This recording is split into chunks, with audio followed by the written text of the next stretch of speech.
প্রাচীন যুগে ছবি আঁকতে ব্যবহার হতো চারকোল ও বিভিন্ন প্রাকৃতিক রং। সেই মাধ্যমে বর্তমান যুগে শিল্পীদের আঁকা ছবি শোভা পাচ্ছে ঢাকার লালমাটিয়ার ভূমি গ্যালারিতে। এই গ্যালারিতে শুক্রবার থেকে 10 দিন ব্যাপী চিত্র প্রদর্শনী শুরু হয়েছে। ৭৪টি চিত্রকর্ম নিয়ে প্রদর্শনী চলবে ২১ জুলাই পর্যন্ত। প্রদর্শনী ঘুরে দেখা যায় চাঁদের মনোমুগ্ধকর দৃশ্যের নিচে গাছের ছায়ায় ঘেরা ঘর, বৃক্ষে গা এড়িয়ে পা ছড়িয়ে শ্রমজীবী মানুষের বিশ্রামের দৃশ্য। এমন সব চিত্রকর্মে জীবনের নানা রূপ ফুটিয়ে তুলেছেন শিল্পীরা। ছোটবেলায় পুরনো ইটের টুকরা দিয়ে দেওয়ালের আঁকিবুকির যে ঝোঁক ছিল তার প্রতিফলন হয় চারকোল ও প্রাকৃতিক রং মিশ্রণের মধ্য দিয়ে। ৮০ দশকে সেই পোড়া কাঠ, কয়লার কালো ও প্রাকৃতিক রঙের মিশ্রণ রহস্য হয়ে ধরা দিয়েছিল। এই প্রাকৃতিক রং বেশি প্রাধান্য পেয়েছে এই প্রদর্শনীতে। আয়োজকরা জানান, শিল্পী তরুণ ঘোষের তত্ত্বাবধানে গত ১৬ থেকে ১৮ জুন ৩ দিনের একটি কর্মশালা হয়েছে ভূমি গ্যালারিতে।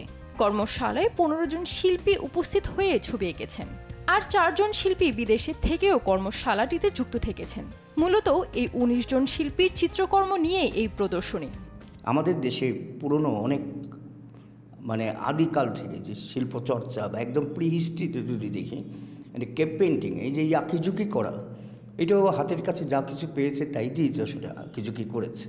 ন্যাচারাল যে ইয়েগুলো আছে, যেগুলো পাওয়া যায়, যেমন ঘাসটাকে ভেজে পুড়িয়ে তারপরে সেটাকে গুঁড়ো করে ওইভাবে আর কি কালারটা তৈরি করা হয়। হলুদটাকে ভেজে তারপরে কালার।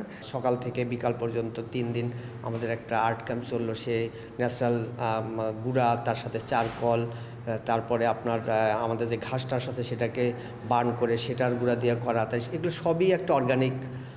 আমাদের একটা নতুন একটা রহস্যের মতো লাগলো যে একটা চারকোল ওয়ার্কশপটা। প্রাচীন উপকরণগুলো দিয়েই তো আগে ছবি আঁকা হতো, তো এখন তো অ্যাক্রিলিকের যুগে সবাই সব কৃত্রিম রং দিয়ে ছবি আঁকছে। তো যখন এগুলো ছিল না তখন মানুষ যা যা দিয়ে ছবি আঁকতো সেই নিয়েই আসলে এই একটা ওয়ার্কশপ ছিল।